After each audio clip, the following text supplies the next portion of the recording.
Mandatum. Bienvenidos de nuevo a esta serie de videos. En este episodio exploraremos las batallas épicas de los conquistadores, enfrentamientos que marcaron puntos de inflexión en la historia, desencadenaron grandes eventos o destacaron por su impacto. En esta primera parte, nos enfocaremos en la batalla de Tours que ocurrió en 732 y la expedición vikinga a Vinland alrededor del año 1000. Dos eventos clave que enfrentaron a civilizaciones muy distintas y dejaron una huella imborrable en la historia. A principios del siglo VIII, Europa enfrentó una serie de derrotas y conquistas a manos del califato omeya. La expansión comenzó en 711, con la invasión de la península ibérica y la derrota del reino visigodo cristiano en la batalla de Guadalete. En pocos años, los musulmanes conquistaron casi toda la península, a excepción de un pequeño territorio montañoso en el norte, donde se fundó el reino de Asturias, el último bastión cristiano independiente en la península ibérica. Las fuerzas del califato omeya no se detuvieron en la península ibérica. En su afán expansivo cruzaron los Pirineos y lanzaron expediciones hacia territorios francos, como la Galia, antiguas provincias del Imperio Romano. Sus campañas abarcaron desde Aquitania hasta Borgoña, incluyendo importantes enfrentamientos como la batalla de Burdeos y saqueos de ciudades como Autun. Sin embargo, en octubre de 732, los avances musulmanes encontraron una resistencia inesperada. Cerca de Tours, una fuerza franca liderada por Carlos Martel aguardaba estratégicamente el paso de las tropas invasoras, marcando el inicio de una de las batallas más decisivas de la historia de Europa. Este escenario se basa en la batalla de Tours, también conocida como la batalla de Poitiers, ocurrida en octubre del año 732. Los objetivos principales son evitar que los musulmanes destruyan cualquiera de tus 3 centros urbanos, y capturar 6 carretas de mercancía de la caravana árabe, llevándolas a la catedral de Tours.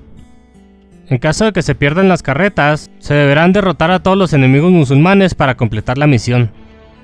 En la narración inicial se menciona que los jinetes musulmanes irrumpieron en Burdeos y Poitiers, dejando casi nada por defender en el reino franco. Esto es parcialmente cierto, ya que las fuerzas omeyas derrotaron a los francos en Burdeos y saquearon la región. Sin embargo, Poitiers no fue capturada ni destruida. Las fuerzas omeyas intentaron acercarse a la ciudad, pero la batalla real tuvo lugar al aire libre, en una colina entre Tours y Poitiers. La ubicación exacta sigue siendo desconocida, y los historiadores no se ponen de acuerdo sobre cuál ciudad estuvo más cerca. Por eso tiene 2 nombres, en inglés es la batalla de Tours y en francés es la batalla de Poitiers. Curiosamente, en la traducción francesa el escenario conserva el nombre de Tours, aunque en Francia se le conoce como la batalla de Poitiers. La narración también dice: aún así, Carlos Martel reúne al desanimado ejército franco para una última defensa en la ciudad de Tours. Esto es incorrecto, ya que la batalla no fue un asedio, sino un enfrentamiento campal en terreno elevado. Además, aunque fue importante, no fue la última línea de defensa de la Europa cristiana, como lo afirma el juego. Las incursiones musulmanas continuaron en otras partes de Europa, incluyendo Italia y el Mediterráneo. Aunque es cierto que en esta batalla se detuvo la invasión islámica desde la península ibérica. Este escenario se conecta con el último episodio de la campaña de Tariq ibn Ziyad en The African Kingdoms, titulado Razzia, que representa la batalla del Garona. En esa batalla, Al-Ghafiqi, líder de las fuerzas omeyas, conquistó Burdeos y derrotó a un ejército aquitano comandado por Odón de Aquitania. Temiendo por perder su feudo, pidió ayuda a Carlos Martel, quien aceptó su sumisión y permitió que sus fuerzas se unieran a las filas francas en Tours. Ahí, las tropas francas y aquitanas lograron derrotar al ejército omeya y dar fin a las campañas de Al-Ghafiqi. En la narración final se menciona que Carlos Martel ordenó a sus caballeros desmontar para formar un muro de escudos. Esto refleja las tácticas francas, pero es anacrónico referirse a los combatientes como caballeros, ya que el sistema de caballería medieval no surgió hasta mucho después, en la época de Carlomagno, el nieto de Carlos Martel. Por último, la narración concluye con: el reino franco de Carlos Martel dio paso al Sacro Imperio Romano, lo que lo convirtió en el padre fundador de Alemania y Francia. Aunque Carlos Martel consolidó el poder franco y sentó las bases para la dinastía carolingia, el Sacro Imperio Romano fue fundado por su bisnieto Carlomagno. Por lo tanto, si bien Carlos Martel jugó un papel crucial en la historia de Europa, no fue directamente responsable por la creación de este imperio. Carlos Martel era apodado el Martillo, aunque este apodo sugiere que era un gran guerrero. En realidad hacía referencia a su capacidad estratégica para consolidar el poder en el reino franco y derrotar a sus enemigos. Algunos historiadores incluso dudan que participara directamente en la batalla de Tours. Durante siglos, la batalla de Tours fue vista como el momento en el que Europa se defendió de la expansión musulmana. Sin embargo, este enfoque ha sido cuestionado por historiadores modernos, quienes consideran que en su importancia pudo haberse exagerado para construir narrativas nacionalistas en el siglo XIX. Muchos jugadores consideran este escenario como uno de los más desafiantes de The Conquerors, ya que las fuerzas francas comienzan dispersas y la victoria depende de una gestión precisa de recursos y unidades. En The Conquerors, los bereberes son representados por la civilización turca, ya que en esa época no existía una civilización berebere en el juego. Estos fueron agregados en The African Kingdoms, donde los bereberes tienen su propia civilización y están correctamente representados en Definitive Edition. En la narrativa del escenario, capturar las carretas simboliza recuperar los saqueos tomados por los omeyas en Burdeos. Aunque estas carretas no tienen un equivalente histórico real, representan el saqueo que fue una parte importante de las campañas omeyas. Erik Thorvaldsson, conocido como Erik el Rojo, nació en Rogaland, en Noruega, alrededor del año 950. Como su apellido lo indica, era hijo de Thorvald Asvaldsson. Tras la muerte de su padre, Erik se casó con Theodild y se estableció en Haukadale, Islandia, donde construyó una granja. Las sagas medievales islandesas relatan que Erik y su esposa tuvieron 4 hijos, una hija llamada Freydis y 3 hijos varones, Liv Eriksson, Thorvald y Thorstein. A diferencia de su hijo Liv, quien se convirtió al cristianismo, Erik permaneció fiel a la religión nórdica, a pesar de que su esposa adoptó el cristianismo. Incluso mandó construir la primera iglesia en Groenlandia, algo que a Erik le disgustaba profundamente. Siguiendo los pasos de su padre, Erik fue exiliado debido a un conflicto violento. La disputa comenzó cuando los esclavos o thralls de Erik provocaron un deslizamiento de tierra en la granja de un hombre llamado Baltiof.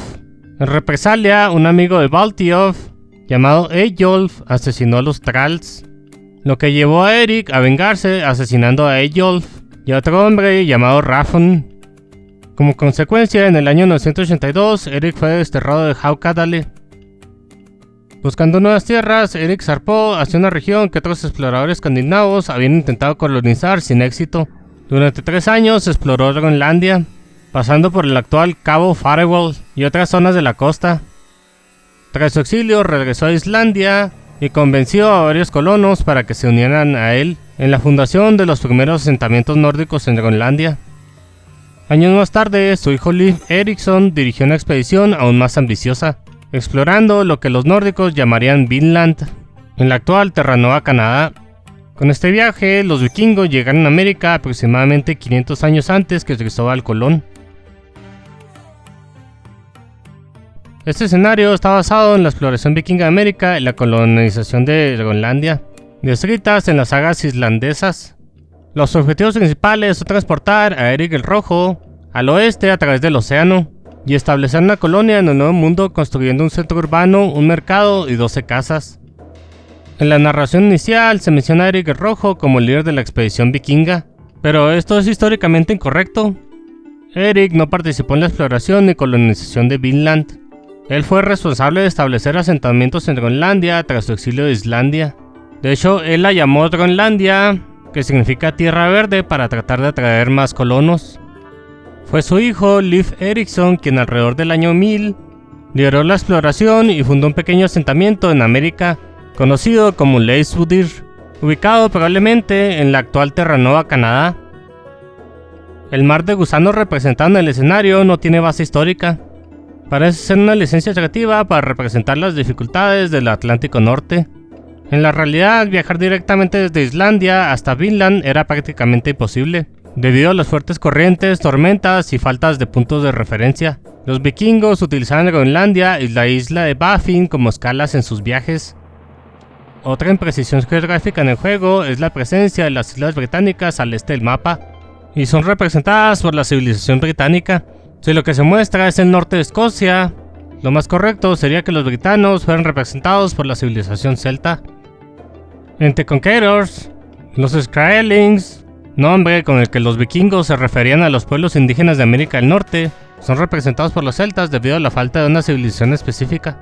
En Definitive Edition, se les asignó una civilización única llamada Skraelings, con su propia unidad única, el guerrero algonquino, que empuña 2 hachas y reemplaza al Wood Raider. Sin embargo, es debatible si los Skraelings de la saga representan exclusivamente a los algonquinos, ya que también podrían haber sido los Beothuk de Terranova o los Inuit. En el escenario original de The Conquerors, Eric zarpa desde Noruega, lo cual no tiene sentido histórico y tampoco coincide con el mapa. En Definitive Edition esto fue parcialmente corregido y se especificó que zarpa desde Islandia, lo cual es más preciso y de acorde con las sagas islandesas. Sin embargo, ese cambio hace que la ubicación de las islas británicas en el mapa sea aún menos exacta. El marcador en el mapa de la campaña de las batallas de los conquistadores y en el mapa de la campaña de las batallas históricas en Definitive Edition se encuentra todavía erróneamente en Noruega. Otra inconsistencia geográfica es la representación de Groenlandia, que en el juego aparece con bosques densos, cuando en realidad solo existe un pequeño bosque en el valle de Kingwa, al sur de la isla. La Groenlandia histórica era en su mayoría tundra helada, con vegetación limitada y condiciones extremas para la agricultura. El nombre original del escenario era Vinland, lo cual es un error ortográfico de Vinland, que significa la tierra del vino en nórdico antiguo. Este error fue corregido en Definitive Edition. La narración final y el escenario sugieren que el asentamiento vikingo en América fue exitoso. En realidad, Vinland fue abandonada en pocos años debido a la gran distancia con Europa, lo que dificultaba el suministro de recursos, los constantes ataques de los nativos, con quienes los vikingos no podían comunicarse y con los que tuvieron varios conflictos, y la falta de apoyo desde Groenlandia, cuya población era muy reducida. A pesar del fracaso de la colonia en Vinland, los vikingos mantuvieron contacto esporádico con América del Norte, probablemente a través del comercio de madera con Groenlandia, como sugieren algunas fuentes arqueológicas. En Definitive Edition se puede encontrar un pingüino como huevo de Pascua visitando la parte noreste de Groenlandia. También aparecerá Orlu el lobo y atacará la base del jugador una vez que se construya una herrería. En la parte sur del mapa hay un Wood Raider de los Skraelings llamado Ermitaño Solitario. En Definitive Edition su nombre se cambió a Bert, en honor al desarrollador de Forgotten Empires, Bert Bigman. Las unidades únicas de los vikingos son el Berserker y Drakar. El Berserker es una unidad única con escudo y hacha que tienen capacidad de regenerar su salud con el tiempo. Estos usan cascos con cuernos a pesar de que nunca fueron usados por los vikingos. Los verdaderos Berserkers peleaban con pieles de animales y entraban en un estado de frenesí en combate. El Drakar o barco dragón antes de Definitive Edition es una embarcación de remos que dispara múltiples flechas con cada ataque. Estas embarcaciones eran usadas por los escandinavos en la era vikinga para realizar sus incursiones y saquear pueblos costeros. Eran la clave de su poderío naval y se consideraban valiosas reliquias. Las tecnologías únicas de los vikingos son Hershires y Voxbygger. Hershires da más 5 de ataque contra la caballería y más 4 contra camellos, y genera 5 de oro cada vez que la infantería mata a un aldeano, y 20 de oro cuando la infantería mata a un monje o una unidad mercantil. Los Hershires eran comandantes militares que lideraban pequeñas tropas y juraban lealtad a un jarl o un rey. Voxbygger da más 1 de ataque a los arqueros y Drakar.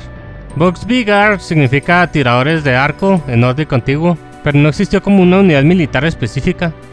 Aunque los vikingos usaban arqueros en batalla, su estrategia principal se basaba en la lucha cuerpo a cuerpo.